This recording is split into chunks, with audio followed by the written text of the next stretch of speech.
Good morning, dear hearts. We are at lesson 169, and as I said yesterday, it is a continuation of yesterday's lesson, which was Your grace is given me, I claim it now. Grace is this amazing concept that seems very difficult to grasp. For me, and in the past, it has, I'm coming to understand it a little bit better now.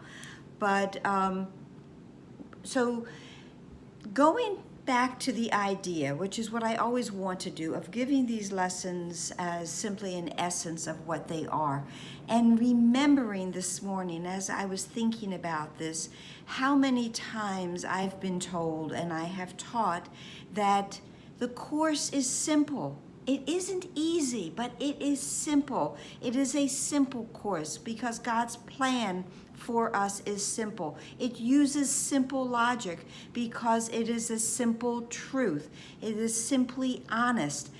Only the ego is complex and tries to make mountains out of molehills and give us twists and turns and things we have difficulty understanding.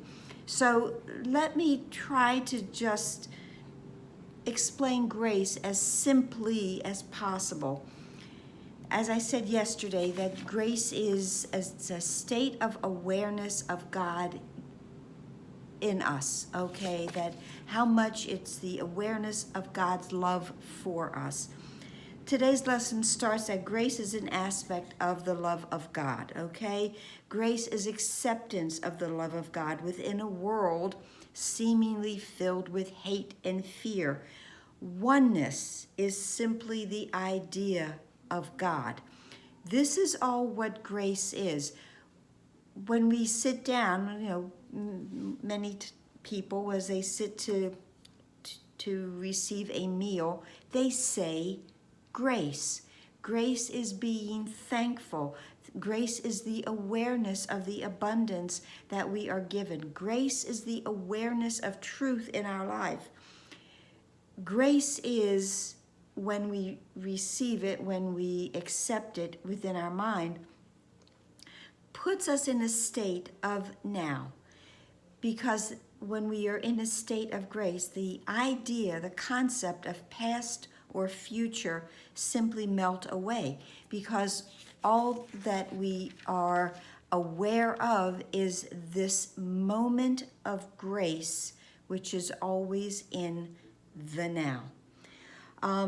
And then I love that this lesson says there's no need to further clarify what no one in the world can understand. Because while we are in the world, while we identify with the world, with that little W, we cannot understand grace. Grace, like truth, like learning, like knowledge, dawns upon us.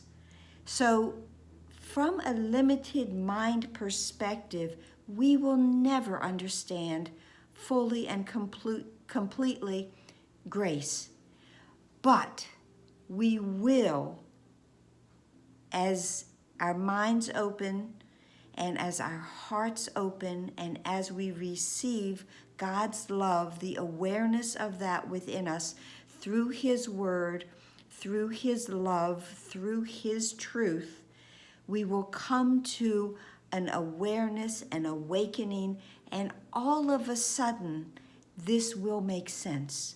Grace will be the idea, the concept of how we live our life. And I love the closing of this lesson. And again, remember, we're practicing in the morning and the afternoon, every hour and the evening. But the closing of this lesson says, our learning goal today does not exceed this prayer.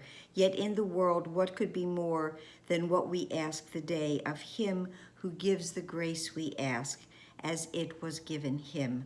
By grace I live, by grace I am released, by grace I give, by grace I will release. And again, with the concept that whatever I give, I am going to, whatever I receive, I'm going to give.